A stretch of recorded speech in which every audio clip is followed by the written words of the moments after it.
The Motley Patriot here. Welcome to another exciting episode of this really old house. And you might say, well, how old is it? Well, let's just say in the 1800s, they did some very interesting plaster. Let me show you something here. It's hiding over here. There's hair.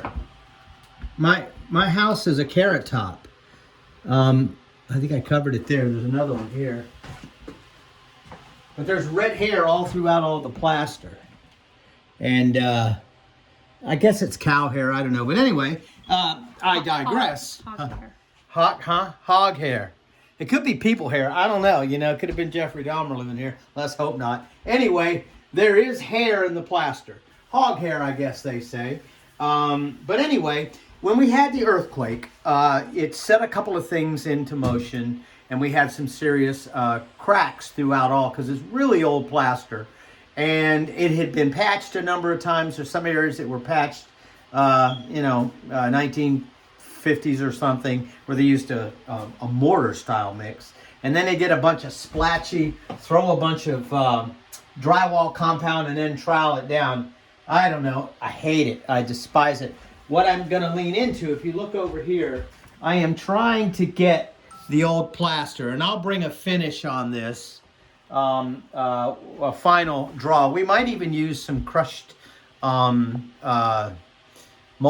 and limestone. We'll see. But right now, just getting rid of all the Mars craters that was stylish back then. But I wanted to share with you one of the things that I did was I grounded out these little areas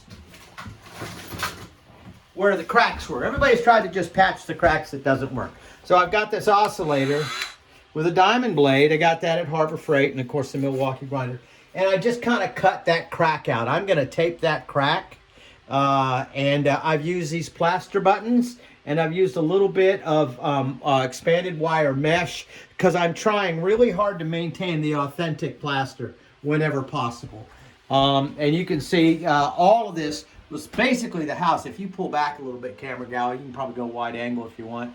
You get a sense of that, or it probably won't do it. But anyway, you get a sense of it. There's a lot here.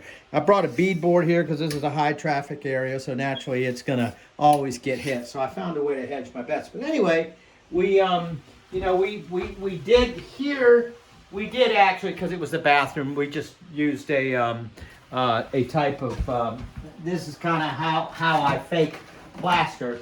This concrete board that you use for tile, and if you hit it, it almost sounds like plaster on a patch. So we use that when I have to use large pieces of it, large areas where I have no way around it.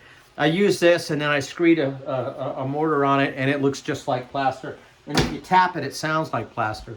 And that's kind of what we're trying to do, is to lean into as much authenticity as possible, but short of bringing in a master plaster later, which on a farmhouse is ridiculous. I mean, even if this house is historic, I don't really want to get into grants and all that happy stuff. We just want to patch it up and make it look nice. And I think if you notice what we did in here, we were able to create a really nice plaster look in here by adding some distress. Of course, we just reframed and replaced these windows.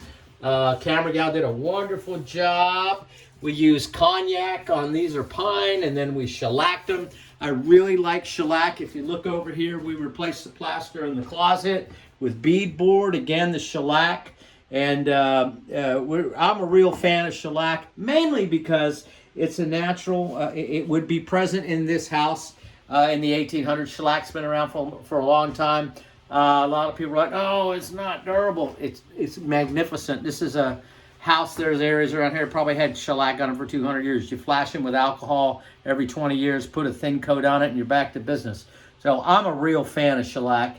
And they used to use shellac on babies' cribs because it's not toxic.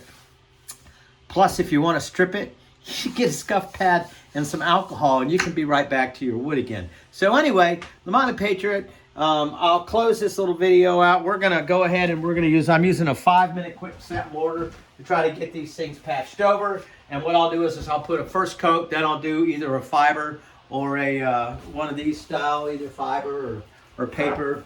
On the joints, but when I'm done, this thing should be pretty bulletproof for earthquake. Anyway, I'll bring a follow-up video, show you what it looks like afterwards. Motley Patriot Plaster. I'm getting plastered with plaster. Anyway, thanks for dialing in. And we'll follow up with a nice little piece on it when it's done. Take care, Molly Patriot. Like and subscribe.